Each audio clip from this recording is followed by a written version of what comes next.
De Timothée 3, à partir du verset 1er. Mais sache aussi ceci, que dans les derniers jours, surviendront des temps difficiles à supporter, car les gens seront amoureux d'eux-mêmes, aimant l'argent, fanfarons, orgueilleux, blasphémateurs, rebelles à leurs parents, ingrats, sans religion, sans affection naturelle, sans loyauté, calomniateurs, sans autocontrôle, cruels, opposés à la bonté et aux hommes bons, traîtres, téméraires, enflés d'orgueil, amis des voluptés plutôt qu'amis d'Élohim, ayant l'apparence de la piété, mais ayant renié sa puissance. Éloigne-toi aussi de ces gens-là. Je vais faire une pause ici. Donc, de Timothée 3, à partir du verset 1er jusqu'au verset 5. Ici, Paul exhorte Timothée en lui disant qu'il faut qu'il sache quelque chose, c'est que dans les derniers temps, il y aura des temps difficiles à supporter, car les gens seront tels, comme je viens de l'énumérer.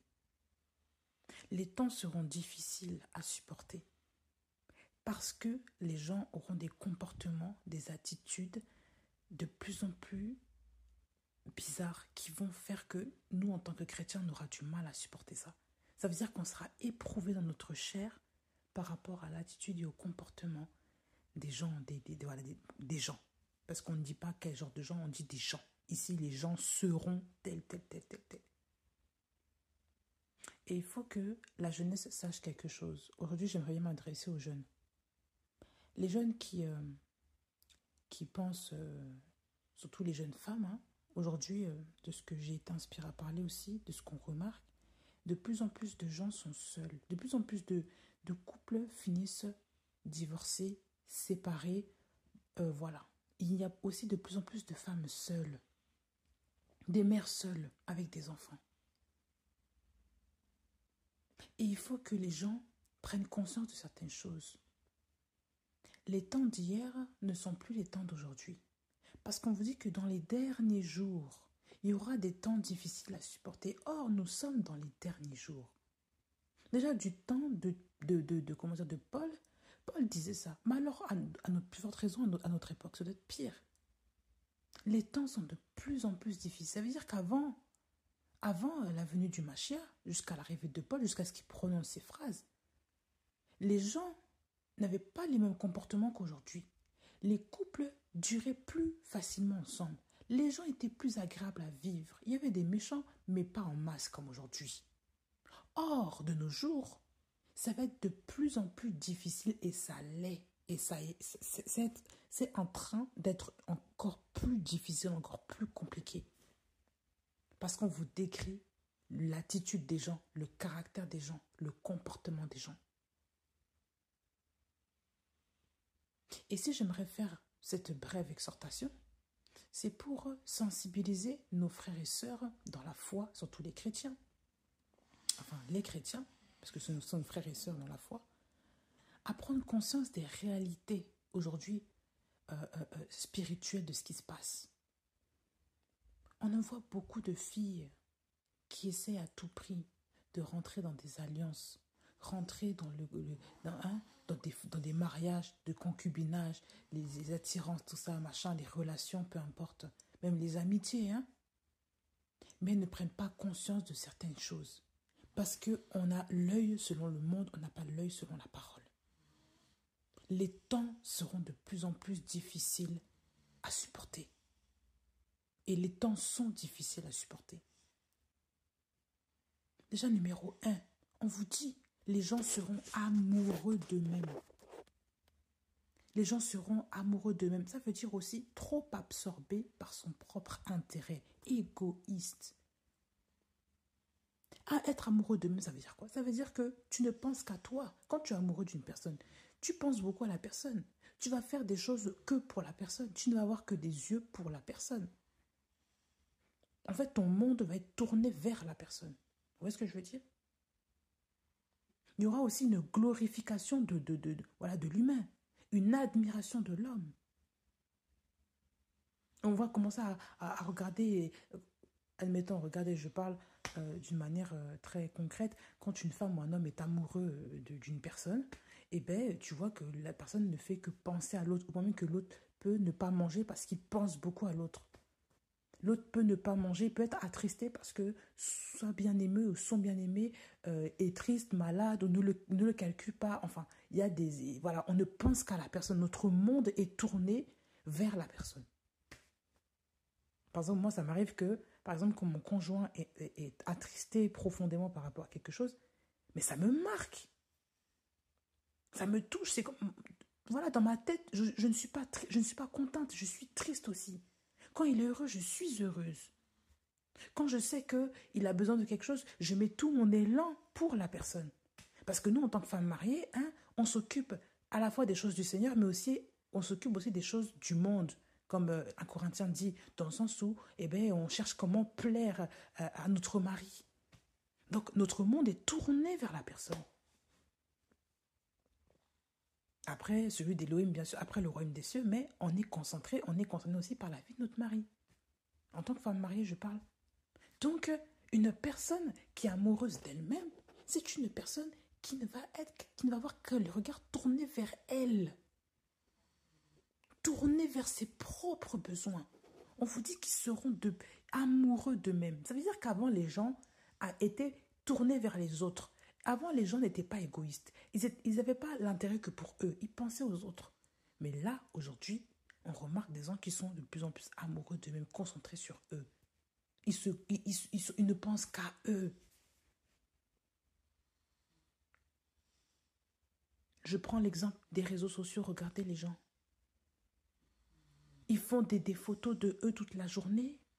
Elles se maquillent toute la journée pour faire des vidéos à leurs abonnés. Elles célèbrent leur beauté devant tout le monde. Elles prennent soin d'elles-mêmes à l'extrême.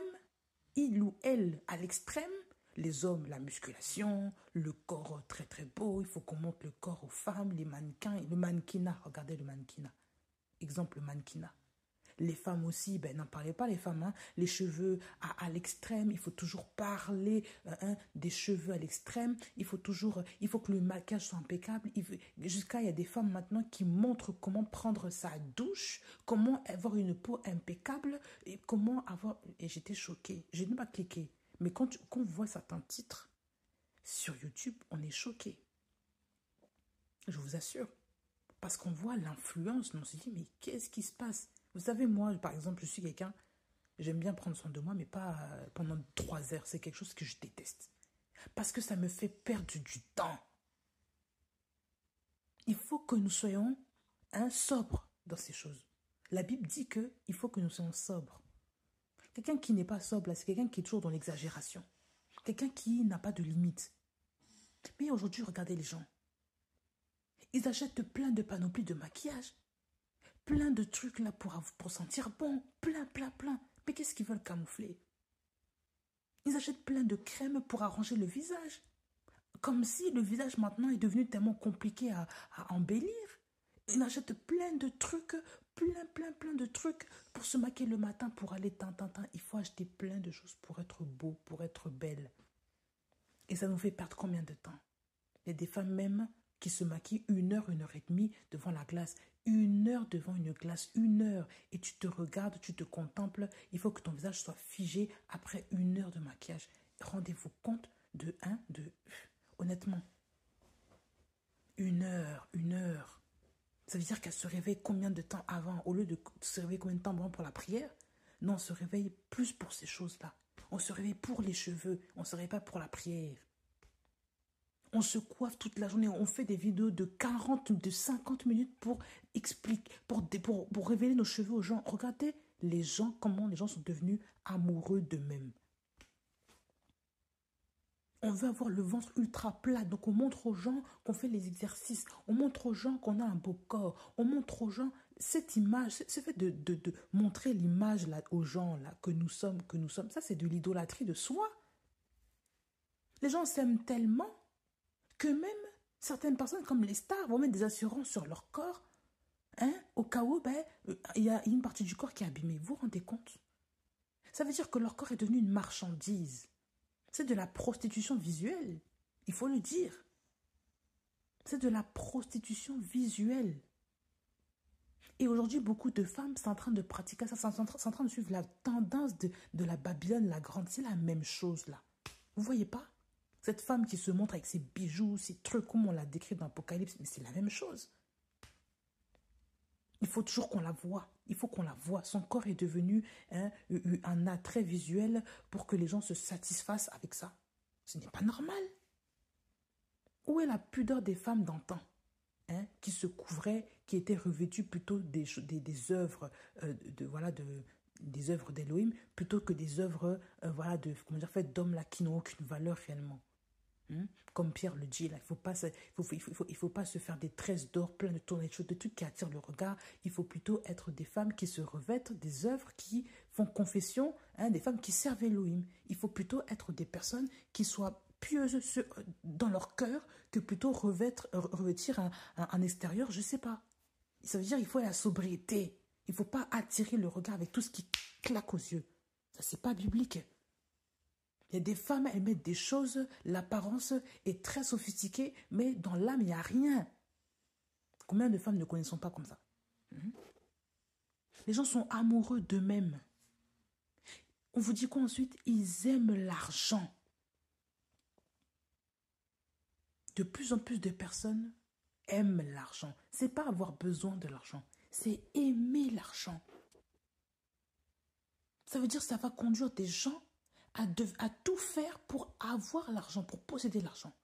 Ils vont devenir même cupides, radins, ingrats.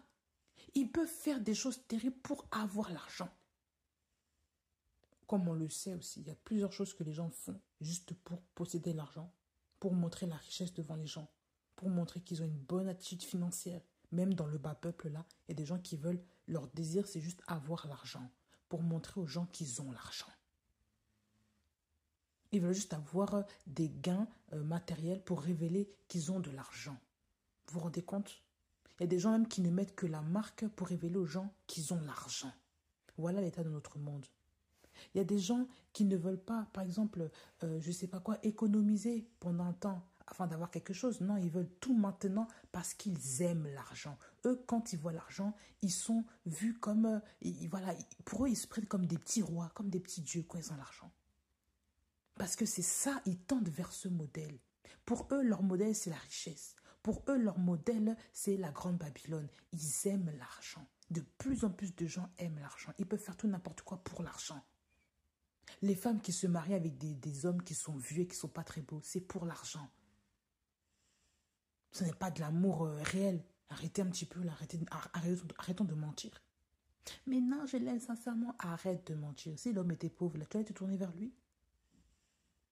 Même les infirmières ne font pas ça. Arrêtez un petit peu. Tu peux avoir le syndrome de l'infirmière, là, t'occuper des gens parce que ça te fait plaisir, mais l'amour, là, excusez-moi, honnêtement, tu aimerais quand même avoir un beau prince charmant que d'avoir un petit vieux.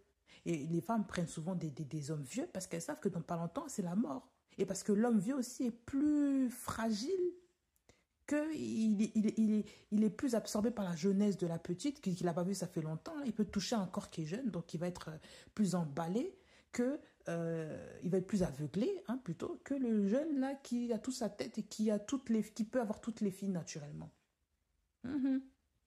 C'est pour ça que les jeunes hommes qui sont riches, ils sont plus durs, beaucoup plus durs que les vieux.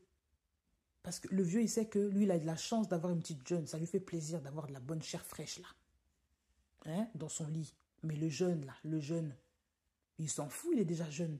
Donc lui, il n'a pas de temps à perdre. Il va être plus dur. On le voit par exemple avec les footballeurs. Regardez comme ils sélectionnent les femmes. Les femmes ne font pas des chichis pour rien.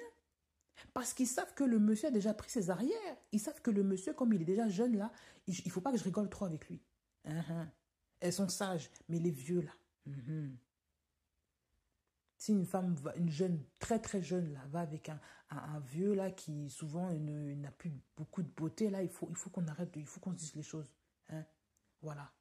Il faut vraiment qu'on se dise les choses. Si le monsieur n'a pas d'argent, personne ne se retourne vers lui. Il faut que le monsieur juste ait des millions pour que, soi-disant, une jeune fille l'a aimé, soi-disant, arrêtez un petit peu. Voilà, bref. Vous voyez, les femmes, comment on appelle ça, les femmes vénales, celles qui aiment l'argent, celles qui aiment le bien, ce sont des femmes aussi comme ça. Ah bah oui.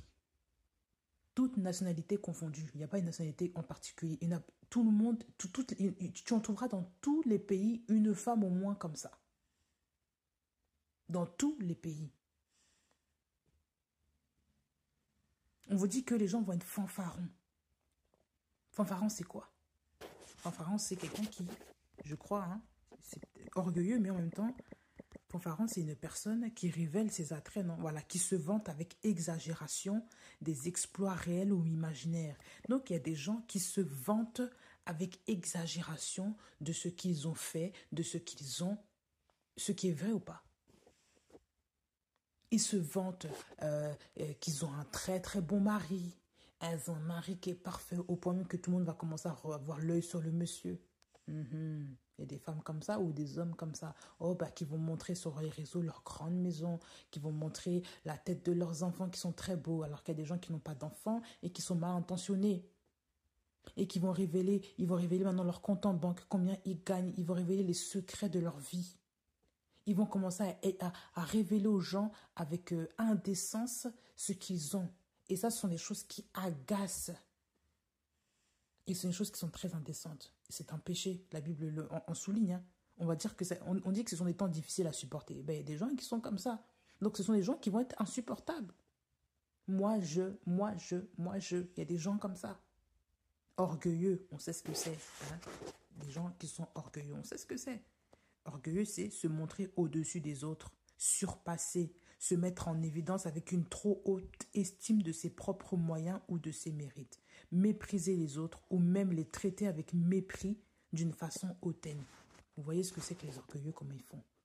Toujours à vouloir montrer qu'ils sont au-dessus des autres, toujours à vouloir montrer qu'ils sont quelqu'un, alors que souvent ce sont des gens qui sont très complexés. Donc ils sont obligés de montrer qu'ils ont quelque chose, alors que quand tu grattes un peu, il n'y a pas grand-chose, c'est juste de la paille, là. Voilà. Donc, il y aura des gens comme ça. Il y a des gens comme ça. Blasphémateurs. Des gens qui insultent, comment dire, qui font des honneurs, qui insultent, par exemple, Elohim, qui insultent la Bible. Des gens qui crachent sur la Bible. Des gens qui insultent, qui profanent des choses qui sont sacrées. De plus en plus, il y a des gens qui n'ont plus d'éducation. Des gens qui sont rebelles à leurs parents. Mais regardez l'état de la jeunesse. Ah oui. On vous dit ingrat. Ah ben oui. Tu ne penses plus aux autres, tu ne penses pas à celui qui t'a été. Sans religion. Donc des gens qui ne craignent plus Yahweh. Qui se disent chrétiens, mais à la maison, c'est Babylone. Sans affection naturelle. Dire bonjour aux gens, aider les gens, soutenir ceux, même qu'un étranger même que tu ne connais pas, qui est affamé, qui a soif, tout ça, tu le vois, mais tu ne sais même pas l'aider, tu ne sais même pas lui dire bonjour, tu ne sais même pas le conseiller. Tu ne sais même pas laisser une femme enceinte s'asseoir alors qu'elle est devant toi, elle est fatiguée. Mais il y a des gens, ils regardent comme ça, ils sont indifférents, sans affection naturelle. Sans loyauté. La traîtrise. Calomniateur. Bref, et tout ça, on vous dit sans autocontrôle. Des gens qui n'arrivent pas à se contrôler. Cruels. Voilà, comme tout à l'heure j'ai parlé de Nabal. La cruauté. Il y a des gens qui sont cruels aussi. Donc les Nabal sont encore là. Opposés à la bonté et aux hommes bons. Voilà. Traître téméraire, enflé d'orgueil, ami des voluptés plutôt qu'ami d'Élohim, ayant l'apparence de la piété, mais ayant renié sa puissance. Donc tout ça, là. Tout ça. Des gens mauvais. Des gens insupportables, imbus d'eux-mêmes. Des gens qu'on n'arrive plus... En fait, tout ce que je viens de décrire, quand vous regardez bien, ce sont des gens qu'on ne veut pas, qu'on en a horreur. On va commencer à vomir ce genre de personnes, nous en tant que chrétiens. Parce que notre esprit ne supporte pas ce genre de comportement. C'est pour ça qu'on vous dit qu'il y a des temps difficiles à supporter. Je ferme cette parenthèse. Il faut savoir une chose, c'est qu'aujourd'hui, comme je l'ai dit, de plus en plus de couples ne durent pas. Et j'ai remarqué de plus en plus, ça m'a alerté sur le fait qu'il y a de plus en plus de femmes seules. Plus en plus de mères seules, des personnes seules, avec des enfants. Je me dis, mais c'est quoi? C'est vrai. Et quand tu regardes bien, ça retrouve aussi même dans notre communauté. Et j'ai posé la question au Seigneur, je me dis, mais Seigneur, c'est vrai, pourquoi est-ce qu'il y a autant, enfin, comme dans le monde, hein, forcément, Mais chez les chrétiens, c'est quelque chose qui existe beaucoup. On voit souvent des mères seules, des mères avec des enfants. Qu'est-ce qui s'est passé, Seigneur? Pourquoi? Parce que j'ai dit, Seigneur, tout le monde pouvait se retrouver dans le même cas de figure. Et des fois, ça ne va pas avec un mari inconverti ou une femme inconvertie. Et alors, enfin, en tant que mère seule, tu es avec un mari inconverti forcément. Et donc, forcément, ça clash, le monsieur pas. Et le Seigneur m'a dit, mais tu sais que je suis assez puissant pour conserver, pour garder le couple, pour garder un jeune couple, autant qu'un vieux couple, et dans ma présence, même si l'un ou l'autre n'est pas converti, tout comme la Bible le dit. C'est pour ça que Paul disait qu'il ne faut pas rejeter son mari, il ne faut pas se séparer de son mari s'il est inconverti, ou alors de sa femme si elle est inconvertie. En tant qu'homme, il ne faut pas le faire parce que tu ne sais pas si tu vas gagner l'autre, et parce que l'autre est sanctifié aussi, parce que toi tu es une femme sanctifiée, ou que l'autre est un mari sanctifié. Et j'ai entendu ça, je dis oui, c'est vrai. Et le Seigneur me faisait comprendre que le fondement, c'est lui. Ça veut dire que dans ces temps de la Fala, beaucoup de gens sont en couple sans prendre conscience que celui qui maintient le mariage, c'est le Seigneur. C'est lui qui est la base du mariage entre un homme et une femme, et surtout bibliquement.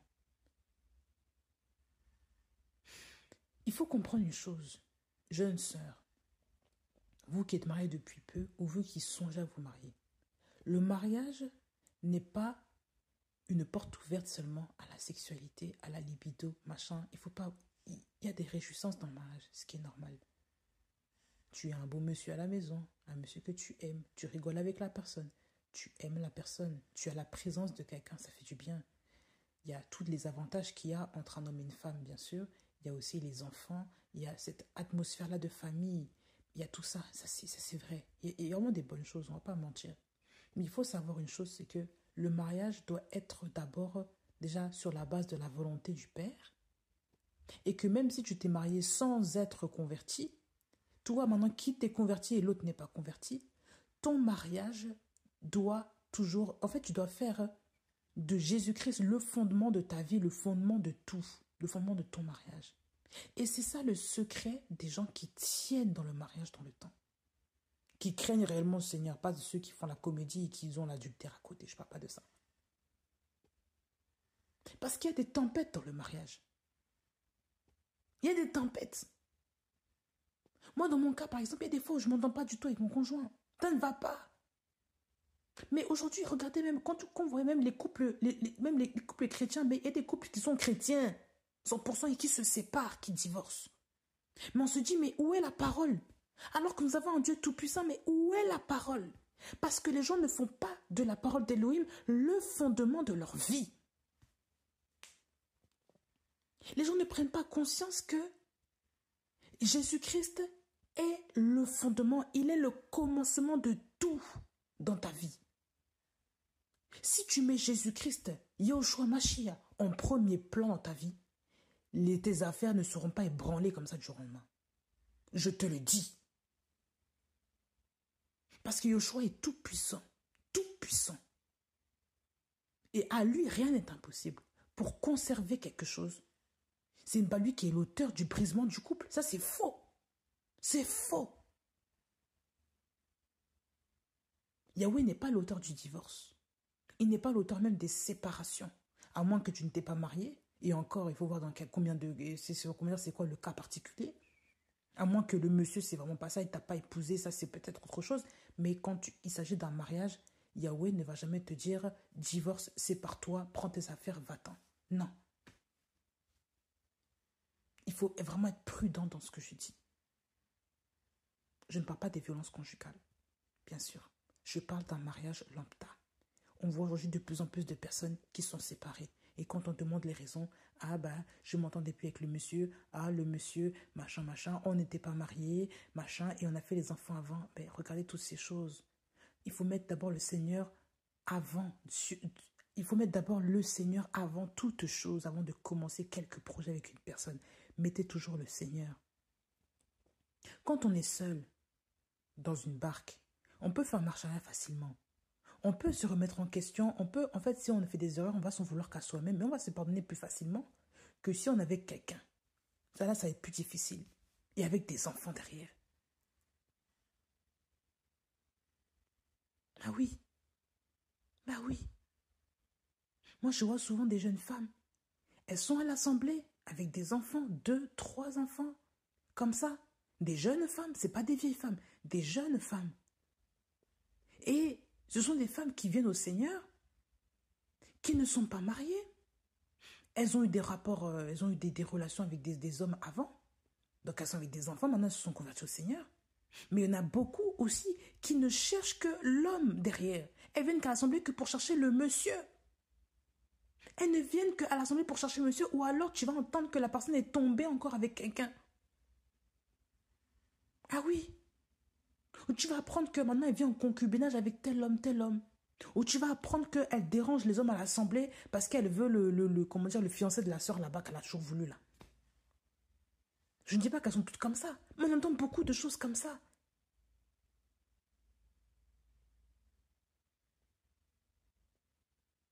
On entend beaucoup de choses comme ça. Mais ce sont des femmes qui ne sont pas délivrées. Il faut faire attention. Beaucoup de jeunes filles sont dans ce cas de figure. Beaucoup de jeunes femmes ne comprennent pas l'importance de rester d'abord au pied du Père. Au pied du Père. Parce que si tu retournes dans une relation, tu ne sais pas sur qui tu vas tomber encore.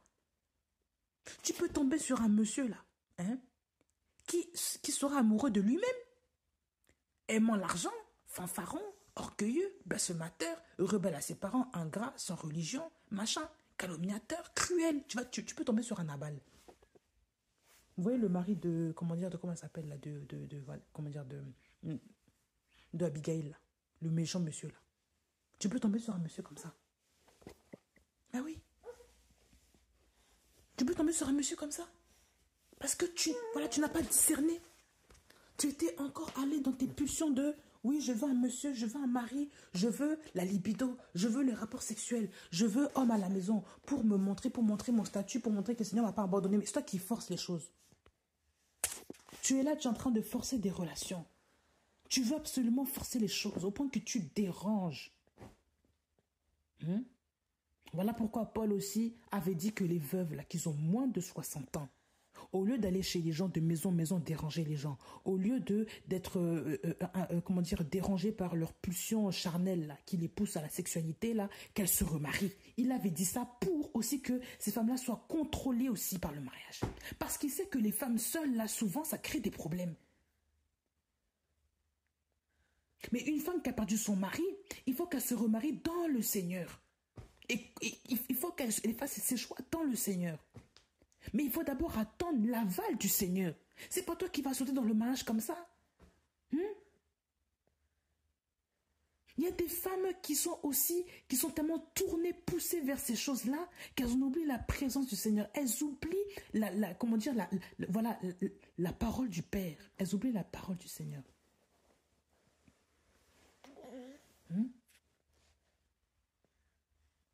Vous vous rendez compte?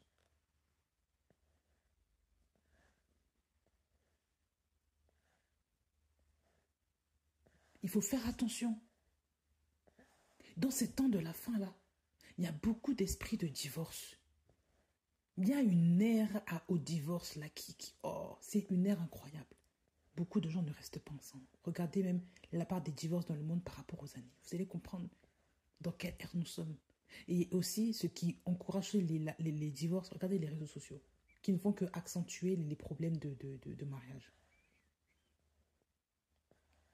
Les femmes se montrent de plus en plus. Les hommes et les femmes aussi trompent de plus en plus leurs partenaires. Rien ne va plus. On fait des rencontres secrètes. On est là, on s'expose à outrance. Beaucoup de gens qui sont venus de loin cassent notre couple, qu'on ne connaît même pas, mais juste par les réseaux, on peut te détruire. Une deuxième vie, on peut te détruire. Ça veut dire qu'ils ont réussi à créer un autre monde qui allait détruire la vraie souche familiale. Vous vous rendez compte? À travers un petit téléphone, un petit objet, toute ta vie peut être mise, en stand-by, à la renverse, à cause d'une rencontre, une mauvaise information, une personne, une femme que tu as vue sur les réseaux, un homme que tu as vu sur les réseaux, un appel, un SMS, tout peut aller directement comme ça à la renverse.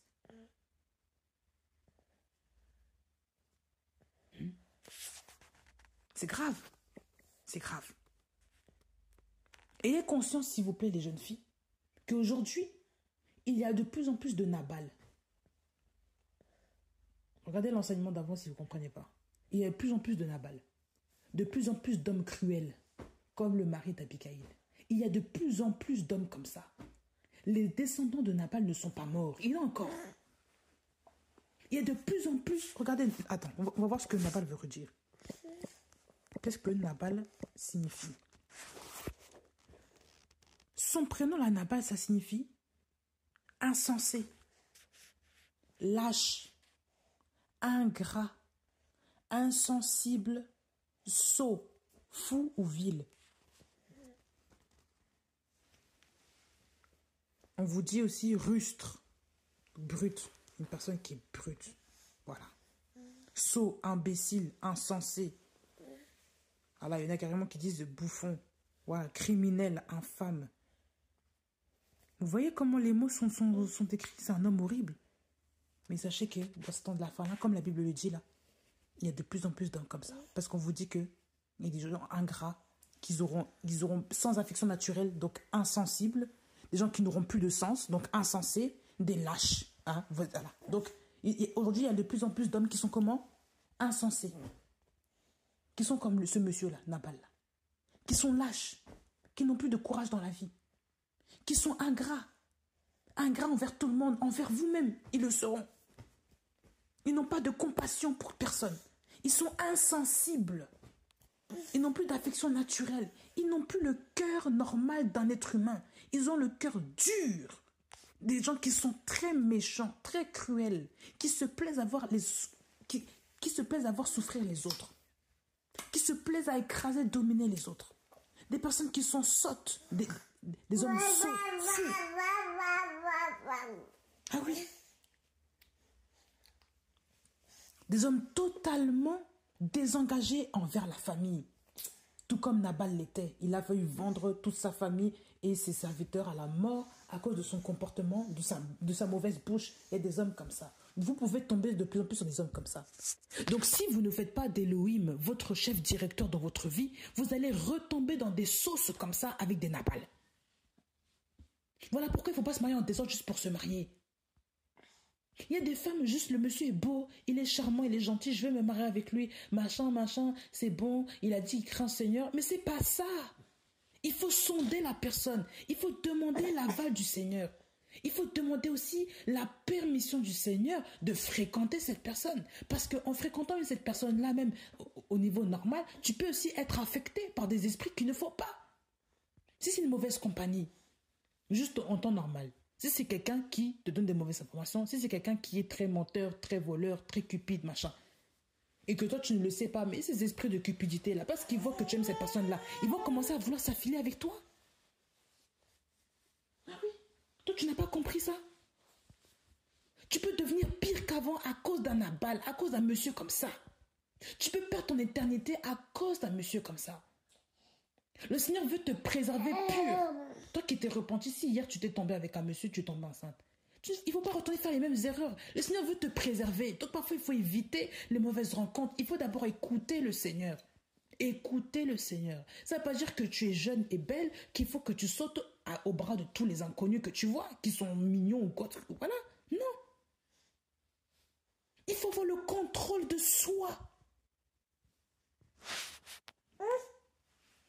Ce sont ces mêmes femmes-là, souvent, qui se font manipuler, ça et là, par n'importe quel homme, parce qu'elles n'ont plus le contrôle d'elles-mêmes.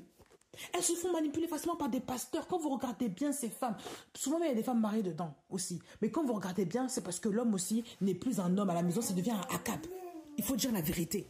Eh oui, parce que les hommes-là qui tiennent leur famille, ce ne sont pas des Akab.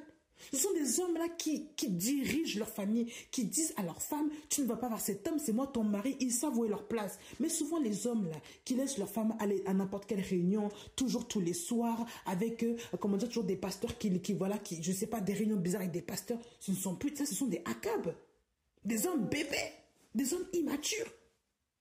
Hein?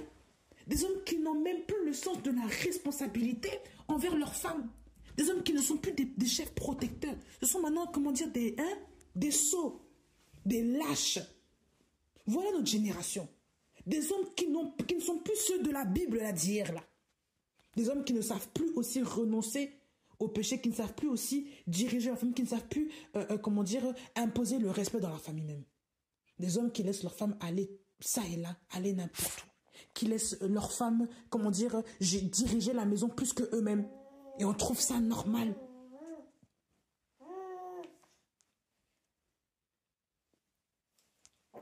On trouve ça normal. Des hommes qui ne savent plus, faire valoir leurs droits en tant qu'hommes dans leur famille. On trouve ça aussi. Beaucoup d'hommes maintenant sont comme ça. Regardez la plupart des hommes. Ils arrivent à abandonner les femmes avec plusieurs enfants. Ils arrivent même... Regardez même, juste un homme qui met enceinte une femme. Oh, il commence à avoir peur, il rebrouche ses mains, il dit maintenant il va commencer à dire maintenant que l'enfant n'est pas de lui. Quelle que soit la nationalité, on a tous ce profil-là d'homme dans la tête. On a tous au moins une connaissance qu'on connaît comme ça. Ou alors l'homme était un coureur de jupons, il est parti, enceinter d'autres femmes, et toi, il t'a laissé comme ça avec plusieurs enfants, des jumeaux, des je sais pas quoi derrière. Il t'a laissé comme ça à l'abandon. Et vous pensez qu'hier, les hommes étaient comme ça? Beaucoup d'hommes, avant, il y avait des respects, il y avait des principes, des valeurs. Aujourd'hui, les choses se perdent de plus en plus, parce que c'est le temps, c'est l'ère actuelle, c'est cet esprit-là, là. Et vous voulez vous engager dans le mariage comme ça, tête baissée, yeux fermés, parce que soi-disant, il a dit qu'il est chrétien. Vous pensez que tous les chrétiens sont réellement des chrétiens? Vous savez que les premiers là en liste de divorce, ça sont les chrétiens aussi. Regardez même regardez même les statistiques. Les premiers en matière de divorce, ce sont les chrétiens, les protestants, soi-disant ceux qui ont le réveil, je sais pas quoi là. Voilà. Ceux qui se disent être dans la vérité, ce sont eux maintenant qui sont les premiers dans le monde à être dans le divorce. Mais quelle horreur, quelle honte! Et les gens commencent à rentrer dans le mariage, sortir du mariage, rentrer du mariage, sortir du mariage, rentrer du mariage, sortir du mariage. On ne fait que ça. Ça veut dire qu'il y a un problème. Où est notre créateur, celui qui a créé le mariage? Où est celui-là qui a uni Adam et Ève? Où est-il dans notre vie? Celui qui a conservé les couples d'hier, où est-il? Où est-il? Où est-il? Quand on voit des hommes comme Job qui ont perdu tous leurs enfants, et avec la même femme, il a refait aussi des enfants. Où sont ces couples-là qui arrivent à conserver leur couple, leur mariage, bien que la femme a dit maudit Dieu et meurt ou béni Dieu et meurt. Bien que la femme ait dit ça, mais le monsieur est resté avec la femme, malgré toutes les épreuves qu'ils ont traversées, elle est restée avec le monsieur, il est resté avec elle. Où sont ces couples-là qui ne se sont pas dit divorce, séparation à cause des épreuves de la vie? Où sont ces couples-là qui, à cause de la faute de la femme comme Ève, a entraîné toute la descendance dans le malheur? Où sont ces couples qui restent ensemble? Parce qu'après la mort de Abel, Adam et Ève sont restés ensemble, malgré que c'était la faute de Ève d'avoir pris le machin. En fait, elle était la faute des conséquences. Mais Adam est resté avec sa femme. Adam n'a pas cherché notre femme. Adam est resté avec sa première. Où sont ces couples-là? Aujourd'hui, on se sépare pour des petits problèmes de différends. On se sépare parce que, se disons, le monsieur, voilà, parce que le monsieur a perdu son travail. Parce que la femme a mal parlé. On la renvoie vers ses parents. On se sépare parce qu'on n'arrive plus à s'entendre. Voilà. Honnêtement, regardez comment les gens sont devenus fragiles d'esprit. Ils sont devenus fragiles d'esprit. Et je tiens à souligner quelque chose. Souligner juste quelque chose. Quand les gens rentrent, avant vous voyez des gens, ils durent dans le concubinage, tout va bien. Ils sont ensemble, ils sont heureux. Ils vivent ensemble, hein. Ils vivent ensemble sous le même toit, ils partagent les mêmes choses, ils sont heureux. Quand ils commencent à se marier, c'est là que les tempêtes arrivent et c'est là que peu de temps après ils divorcent. Vous remarquez pas ce genre de choses? Quand vous voyez comme ça veut dire qu'il y a un esprit qui est contre le divorce. Quand tu es dans le concubinage, tu as beau être avec le monsieur, ça ne dérange pas. Mais quand tu vas te marier, c'est là que tout commence. Ah oui, je vous dis. C'est là que maintenant, même chez les païens, c'est pareil. Même les esprits... Parce que il y a des esprits de divorce qui sont contre le mariage, qui ne veulent pas du mariage. Ils luttent pour que le mariage ne se fasse pas, parce qu'ils ne veulent pas l'union que Yeshua a mis dès le départ entre l'homme et la femme, l'union correcte, là, ils ne veulent pas. Ils veulent le désordre. Ça veut dire que pour Satan, ça ne dérange pas que tu sois en couple. Mais ce qu'il ne veut pas, c'est que tu te maries sous la volonté du Seigneur. Il ne veut pas de ça.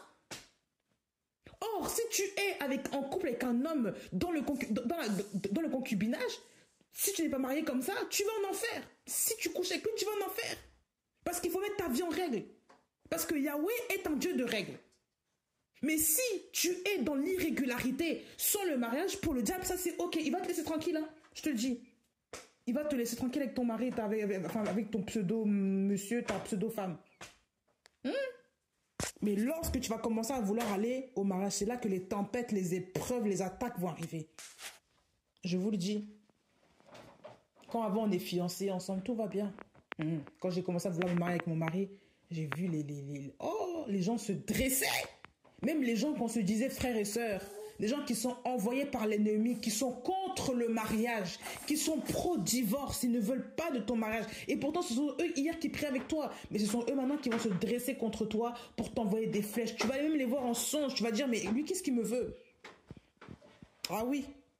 Moi, quand j'ai commencé à prier pour mon mariage, j'ai vu, il y a des gens, on essaie de me tuer par tous les côtés. C'était un songe horrible. Des pistolets, des revolvers, de partout pour essayer de me détruire. Des trucs horribles. Des gens qui se lèvent pour saccager ton mariage. Pour insulter. Ils viennent carrément t'insulter devant toi parce qu'ils ne veulent pas que tu sois marié. Les visages tombent. Mais pourquoi pensez-vous que les gens sont comme ça? Parce qu'il y a des esprits qui se lèvent qui sont contre le mariage. Et encore pire quand tu es chrétien. Quand tu commences à ouvrir les yeux sur ta... C'est pire. C'est pire. Je vous assure, ce n'est pas une mince affaire. Les gens qui pensent que là, le mariage, tout va bien, on rigole, on danse, les femmes arrivent comme des princesses au mariage. Mais tu as oublié le après. Bon courage, hein. Regardez même les stars. Pendant 10 ans, concubinage avec le même homme, dès qu'il y a un mariage, on n'arrive plus. Pourquoi? Cet esprit-là attaque tous les mariages. Principalement ceux des croyants, pire ceux des croyants, mais tout le monde aussi, parce qu'ils ne veulent pas du mariage. Ils disent, il faut pas qu'il y ait de mariage, il ne faut pas qu'il y ait l'institution d'Élohim. Il faut qu'on enlève ça. C'est pour ça qu'il y a des pays qui prônent le divorce comme ça, voilà. Ah oui. Si vous ne veillez pas, là, vous allez finir avec des hommes qui vont vous lâcher. Vous allez finir avec des hommes ingrats, fanfarons, adultères, qui vont faire 40 enfants derrière. Vous serez encore avec des enfants comme ça, vous allez galérer. De plus en plus de mères sont seules. C'est pas normal. Dieu n'a pas créé une famille comme ça. Ah oui. De plus en plus de mères sont seules. De plus en plus de pères sont irresponsables, lâchent leur famille. Je sais pas, il y a beaucoup trop d'exemples comme ça. Il y en a beaucoup trop.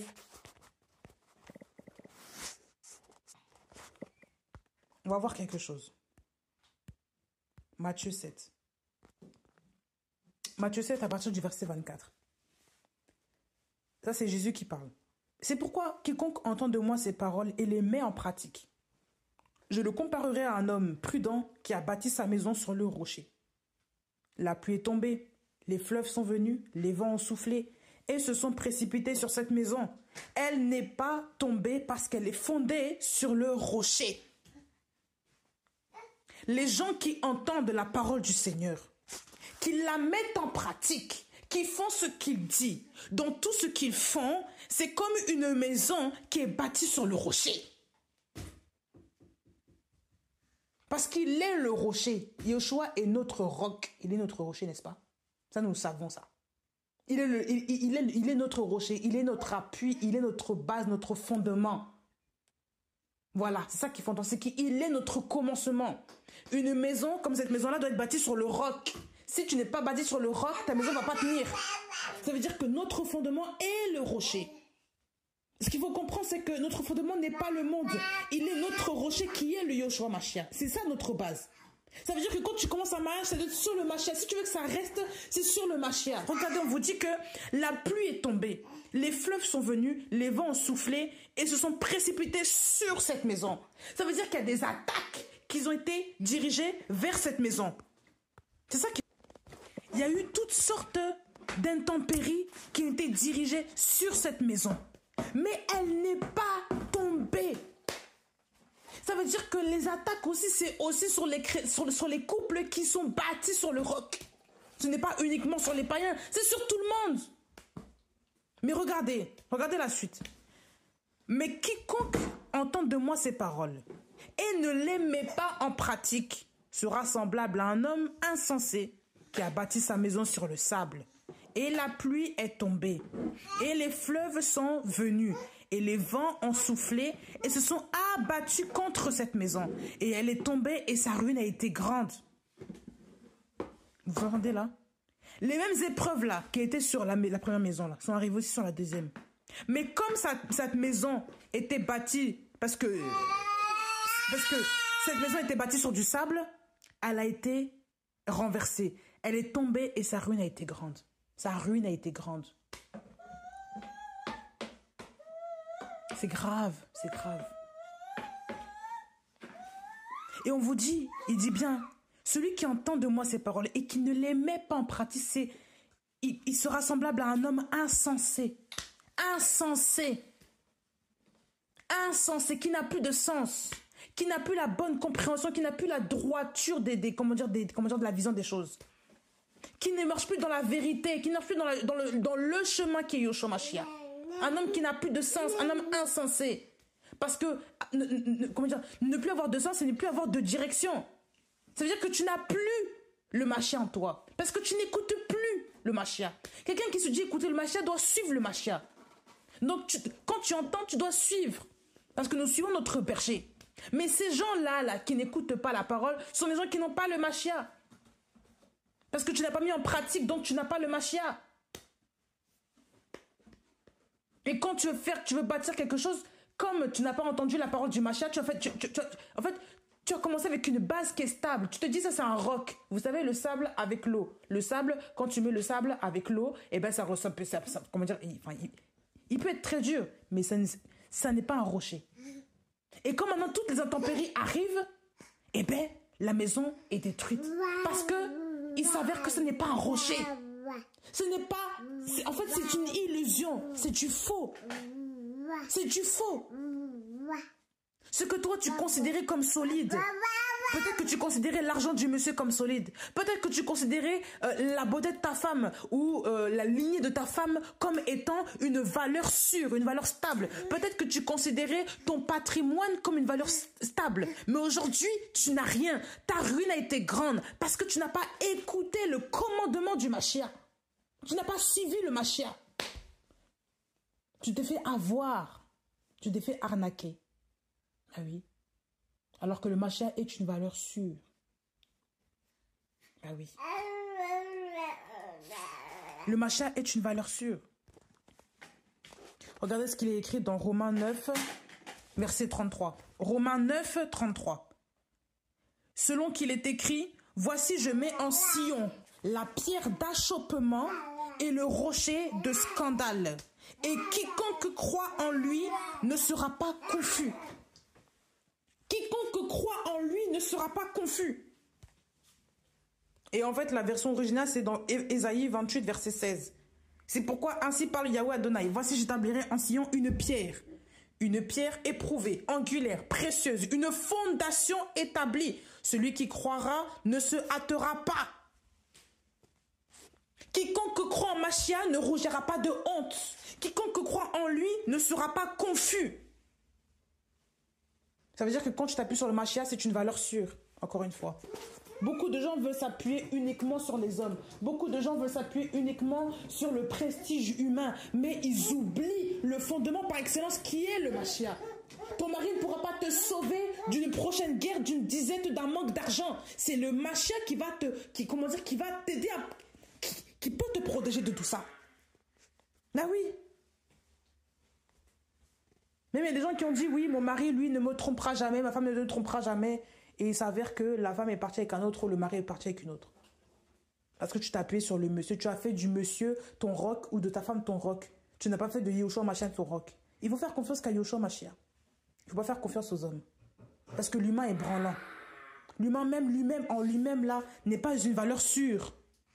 L'humain peut mourir du jour au lendemain. Il est dépendant seulement du souffle que Dieu, auquel Dieu le donne. C'est tout. Donc, il y a tout ça à voir. Beaucoup de gens, beaucoup de gens prennent à la légère ces choses-là, la parole. Beaucoup de gens prennent ça à la légère. Beaucoup. Ils ne réalisent pas que les choses aujourd'hui vont à la catastrophe. Mais ils continuent de se vautrer dans des choses parce qu'ils sont aveuglés, ils ne veulent pas suivre le Mashiach. Il faut faire très attention, il faut garder la foi en Dieu. Il faut garder la foi en Jésus-Christ. C'est très très important. Comment voulez-vous que votre vie aille si déjà vous n'avez même pas mis votre confiance en Yeshua Mashiach? C'est pas normal. C'est pas normal. Non. Ah oui, c'est pas normal. Yeshua est le rocher des âges. Il est le commencement, il est la fin. Ah oui. Quand on reprend 2 Timothée 3 là, je vais t'arrêter jusqu'au verset 5, on vous dit qu'il y a des gens qui ont aussi l'apparence de la piété, mais ayant renié sa puissance. Ils ont l'apparence de la piété, mais ils ont renié la puissance. Éloigne-toi aussi de ces gens-là, car d'entre eux sont issus ceux qui se glissent dans les maisons, écoutez bien, et qui emmènent captives qui? De petites femmes, chargées de péché et guidées par toutes sortes de désirs, qui apprennent toujours et qui ne peuvent jamais venir à la connaissance précise et correcte de la vérité. Vous vous rendez compte? On vous dit que des gens se glissent dans les maisons et qu'ils emmènent captives des petites femmes. Toujours les femmes, hein. Chargées de péché, guidées par toutes sortes de désirs, qui apprennent toujours, mais ne peuvent pas venir à la connaissance, elles ne peuvent jamais venir à la connaissance précise et correcte de la vérité. Vous savez ça pourquoi? La base c'est quoi? Ces femmes-là déjà sont guidées par toutes sortes de désirs. Elles sont chargées de péché, c'est-à-dire qu'elles ne sont pas délivrées. Elles sont manipulables facilement. Et souvent, elles suivent qui? Des hommes qui viennent chez elles, qui leur prophétisent du matin au soir. Ces hommes-là abusent de ces femmes, ils couchent avec elles, ils font n'importe quoi avec elles. Et quand maintenant, voilà, ces femmes-là, elles ne comprennent pas, elles vont se plaindre parce qu'elles ont des problèmes, des démons, je sais pas quoi. Et bien parce qu'elles se sont fait manipuler. Parce que elles, leur désir, c'était quoi? C'est d'avoir un pasteur chez elles, un pasteur qui prie sur elles du matin au soir. Voilà le désir de beaucoup de femmes. Elles sont tellement idolâtres. Elles veulent un homme. Elles entendent la parole tous les jours, mais elles parviennent jamais à la vérité. Parce que la base n'est pas bonne. Parce que Yeshua déjà n'est pas la base. Ça sert à rien d'enseigner des gens qui ne veulent pas suivre Yeshua. On prêche à tout le monde. La prédication c'est pour tout le monde. Jésus-Christ a prêché tout le monde. Mais Jésus-Christ ne sait pas, comment dire, il n'a pas donné les révélations à la foule. Il a donné la révélation aux disciples. L'enseignement là, profond, il a donné aux disciples. Mais la foule, elle, c'était la prédication. Parce qu'ils n'ont pas saisi. Et d'ailleurs, beaucoup n'ont pas saisi la prédication de Yeshua, parce qu'il parle en parabole. Ah ben oui. On prêche à tout le monde. On prêche le royaume des cieux, viens, repentez-vous. Il faut faire ça, ça, ça. Mais l'enseignement précis, la connaissance précise et correcte de la vérité, ça c'est donné qu'à ceux, déjà à qui il a été donné de voir le Yeshua. C'est-à-dire que ce n'est pas tout le monde qui va comprendre. Il y a des gens comme ces femmes-là, ces petites femmes-là, chargées de péché, tout ça, comme on le dit. Ce sont des femmes qui ne sont pas délivrées. Elles sont manipulables facilement. Elles sont fragiles. Déjà par leur stade, les femmes, déjà de base, nous sommes très émotionnelles.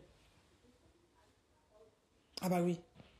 Mais encore des femmes qui ont des désirs particuliers, elles vont commencer à être comment avec les hommes, et voilà ce qui va se passer. Ah oui. Voilà pourquoi dans les assemblées, les femmes qui se font beaucoup, les personnes qui se font beaucoup manipuler, ce sont les femmes. C'est à elles souvent qu'on demande toujours l'argent, qu'on impose les mains, qu'on veut toujours qu'elles fassent les beignets pour nous. Mais à chaque fois que les pasteurs fassent ça, ils peuvent abuser facilement des femmes. Et quand vous voyez bien, soit ce sont des femmes seules, soit ce sont des femmes qui n'ont plus de mari, le monsieur est sorti ou je ne sais quoi, soit ce sont des femmes, les messieurs sont acabisés, il faut dire la vérité. Mais des femmes dignes de ce nom avec des hommes là qui marchent dans la vente du Seigneur, tu n'en verras pas qui seront derrière ces hommes-là. Ah oui. Je dis la vérité. En tant que femme, je dis la vérité. C'est ça même qui me fatigue. C'est ça même parfois qui m'irrite. Quand je vois des femmes qui suivent facilement des hommes, on se demande, mais où est la tête de ces femmes? Où est la présence de l'homme? Quand on voit ça, c'est souvent ce sont des femmes, souvent, l'homme n'est pas là. Il n'y a pas d'homme derrière. Des femmes qui divaguent trop, là. Qui n'ont plus l'esprit. Voilà. Ah bah oui. Très peu de femmes aujourd'hui sont des femmes assises auprès de leur mari qui entendent la parole. Comme Paul le disait, si une femme veut poser une question, si elle veut s'instruire, qu'elle demande, qu'elle demande auprès de son mari là, à la maison. On va reprendre ce passage-là. Parce qu'il savait qu'il y a des femmes qui étaient comment dérangées. Il faut dire la vérité. Regardez. 1 Corinthiens 14, verset 34-35. Que vos femmes se taisent dans les assemblées, car il ne leur est pas permis d'y parler, mais elles doivent être soumises, comme le dit aussi la Torah. Mais si elles veulent apprendre quelque chose, qu'elles interrogent leur propre mari à la maison, car il est honteux à des femmes de parler dans l'assemblée. Ça veut dire qu'à l'époque, là c'est un verset qu'il faut mettre dans le contexte, les femmes à l'époque, les Corinthiennes, là, je pense qu'elles avaient beaucoup de bouche là. C'est pour ça que Paul disait ça. Paul n'a jamais dit à la femme de ne pas parler, parce qu'il y a des femmes qui enseignent, il y a des Déborah, ça on le sait. Nous, Paul n'a jamais dit aux femmes de ne pas parler. Sinon, il contredit la parole. Donc non, il y a eu des Déborah, il y a eu des prophétesses, ça on le sait. Hein? Il y a eu des femmes aussi qui ont été prophétesses dans les... Voilà, bref, on a connu des femmes qui ont été utilisées puissamment dans le Seigneur dans la Bible, ça on le sait. Hein? Mais ici, Paul parle en particulier des Corinthiennes parce qu'elles avaient des comportements assez exagérés. Et ces femmes-là se permettaient de dire tout haut n'importe quoi. C'est pour ça qu'il a dit que vos femmes se taisent dans les assemblées. Que vos femmes, car il ne leur a pas permis d'y parler, mais elles doivent être soumises, comme le dit aussi la Torah. Donc ces femmes-là parlaient et avaient des esprits d'insoumission. Elles n'étaient pas soumises à leur mari. Elles parlaient tout et n'importe comment. Elles disaient des choses qu'il ne fallait pas dire. Au lieu de poser la question au mari à la maison, elles sont là, elles font honte à leur mari. Elles posent plus ça au prédicateur qu'au mari qui est à côté. C'est comme si toi aujourd'hui, pour connaître la vie de famille, au lieu de, de t'instruire auprès de ton mari qui connaît la Bible, tu vas préférer aller demander à un homme qui ne te connaît même pas comment vivre à la maison avec le monsieur. Ça, c'est quoi ça? Ça, c'est pas une honte? Il faut être soumise au monsieur? Ça veut dire qu'elle manquait de respect indirectement ou directement au mari comme ça, en faisant ça. Elles étaient insoumises, la Bible le dit. D'accord? Et on vous dit au verset 35, si elles veulent apprendre quelque chose, qu'elles interrogent leur propre mari à la maison. Car il est honteux à des femmes de parler dans l'assemblée. C'est pas normal qu'une femme mariée vienne poser la question comme ça à un homme, alors qu'elle a un mari comme ça qui enseigne à la maison. Ça, c'est quelle affaire? Parce que le mari est le premier prédicateur de la famille. C'est pas le pasteur là-bas. Et en fait, il n'y a pas de hiérarchie. En fait, ça veut dire que le pasteur n'est pas au-dessus de ton mari, ma soeur. Le pasteur, ça ne veut pas dire qu'il a une connaissance qui est au-dessus de ton mari, qui craint Dieu. Mais non. En tant qu'époux, en tant que mari qui craint Dieu, en tant que mari chrétien, ton mari aussi, Dieu a mis dans son cœur la charge aussi de prêcher dans sa famille, d'être un enseignant de sa famille. Tout comme toi, en tant que mère, tu es un enseignant de tes enfants. La Bible dit que les enfants doivent, que les parents enseignent les enfants, que les parents instruisent les enfants, que les enfants écoutent l'enseignement de la maman, tout ça. Ça veut dire que les parents sont des enseignants des enfants, non? Voilà. Donc, le monsieur aussi est ton enseignant. Ton mari est ton enseignant. En tant que chrétien, il t'enseigne. Ça, c'est la charge que Dieu a mise sur l'homme pour sa femme. Tout comme Adam a reçu le premier commandement, qu'il ne fallait pas toucher ça, il ne fallait pas pécher, il a transmis ça aussi à sa femme, Adam. C'est juste sa femme qui n'a pas écouté, mais il l'a fait. Voilà. C'est pour ça qu'elle a eu l'instruction, sa femme. C'est parce qu'il en a déjà parlé à sa femme. Mais le premier rôle là, le premier enseignant d'une famille, c'est le monsieur normalement.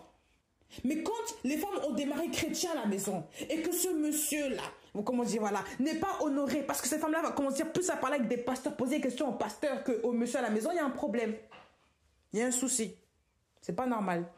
Tu n'honores pas ta tête, tu n'honores pas ton chef, tu le déshonores.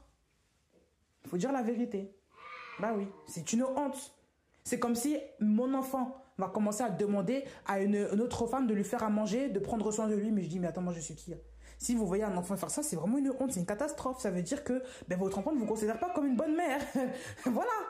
C'est une honte. Il faut respecter ses parents quand même. Mais oui. Moi, par exemple, à mon titre personnel, je ne veux pas que une nounou prenne ma place là. Elle prenne soin de mes enfants plus que moi. Mais je dis, ça c'est quoi ça? C'est moi la mère, non? Ça c'est ma fierté de mère. C'est mon rôle de mère. C'est pas le rôle de la nounou de prendre ma place. Même femme de ménage, c'est pas son rôle de faire le ménage plus chez moi que moi-même. C'est pas normal. Bah non. C'est ma place. Cuisinière, pareil, c'est ma place. Je ne veux pas qu'une femme fasse à manger plus que moi-même chez moi. C'est comment ça, voilà, ça c'est quelle affaire. Ou que mon mari demande une femme de ménage, qui demande une nounou, qui demande une cuisinière. Comme si moi j'étais... Voilà, ça c'est une honte. Imaginez votre mari fait ça. Imaginez un peu votre mari fait ça. Il appelle toutes les femmes pour venir faire le manger, s'occuper des enfants, machin. C'est comme si il vous manque de respect. C'est comme si vous ne savez... Ça, ce n'est pas honorer une femme, ça. Sachant que je suis vivante, je suis là, je suis en pleine forme, je suis à la maison. Mais attendez, quelle honte. Quelle honte. Donc voilà, chacun sa place. Et bien, les femmes corinthiennes, c'était la même chose. Elles manquaient de respect à leur mari. Elles faisaient voilà, de leur mari des akab, indirectement. Ou directement pour certaines. Ça, c'est pas normal. Mais non, c'est pas normal. Ah oui, c'est pas normal. Ça, c'est déjà un problème. Vous voyez? Ces femmes-là n'étaient pas soumises. Ça se fait pas, tout simplement. Il faut respecter le chef, le mari. Et c'est de ça qu'on parle. C'est de ça que Paul parlait. Il fallait interroger leur propre mari à la maison, car il est honteux à des femmes de parler dans l'assemblée. Il faut interroger le mari à la maison. Parce que ça veut dire que le mari a le mandat d'éduquer d'enseigner sa femme. Éduquer, selon la parole bien sûr, mais enseigner sa femme. Pas éduquer de manière, il faut faire ça, voilà. À moins qu'il y ait un gros problème, mais normalement, le mari est censé enseigner sa femme à la maison. Ça, c'est le rôle du mari. Et si une femme n'a pas de mari, eh ben, il faut prier, il faut rester auprès du Seigneur. Hein? Dans la moindre mesure, tu peux demander des conseils à des femmes qui ont la connaissance de la parole ou à vraiment des hommes si vraiment il n'y a personne. Mais en temps normal, tu ne peux pas toujours aller vers un pasteur comme ça. Pasteur, je ne comprends pas. Mais je ne suis pas mariée. Mais va d'abord vers le Seigneur. Le Seigneur d'abord. Ensuite, les hommes. Mais ce n'est pas l'inverse. Il faut faire attention. D'accord? Le Seigneur d'abord. Le Seigneur est aussi à la maison, il peut te parler chez toi. Ah oui, si ton mari n'est pas converti, tu fais comment? Il faut d'abord demander au Seigneur. Seigneur, révèle-moi ta parole. Et ensuite, le Seigneur peut te conduire à écouter un pasteur, un prédicateur ou une femme qui connaît la parole. Hein, voilà. Mais toujours en fait, le Seigneur ne va jamais te dire d'aller directement faire des choix bizarres. Il va toujours répondre à ta question. Il peut te répondre à travers un homme, tout comme il peut te répondre directement. Ah oui. Donc voilà. Le Seigneur est un. Et il sait très bien qu'il y a des femmes qui ne sont pas mariées.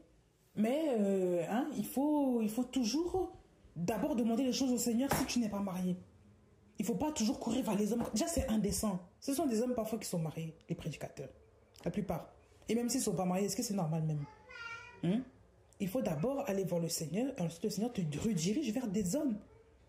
S'il te le dit, s'il ne te le dit pas, va pas toi-même courir dans les bras d'un pasteur pour qu'il t'enseigne, pasteur, enseigne-moi. Et tu commences déjà à faire tes manières. Non, ça ne se fait pas.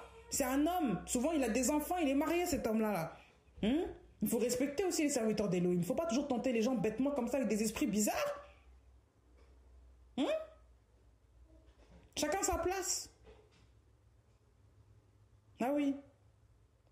Il y a aussi beaucoup d'esprits de jalousie dans les églises. Voilà pourquoi il y a des femmes qui essaient de tenter les pasteurs de tomber parce qu'elles sont jalouses de la place de la femme du pasteur. Voilà, tout ça. Bref, il y a plein de choses comme ça qui ne sont pas normales. Voilà pourquoi aussi il y a beaucoup de séparations, beaucoup de divorces, beaucoup d'adultères aussi dans le milieu chrétien.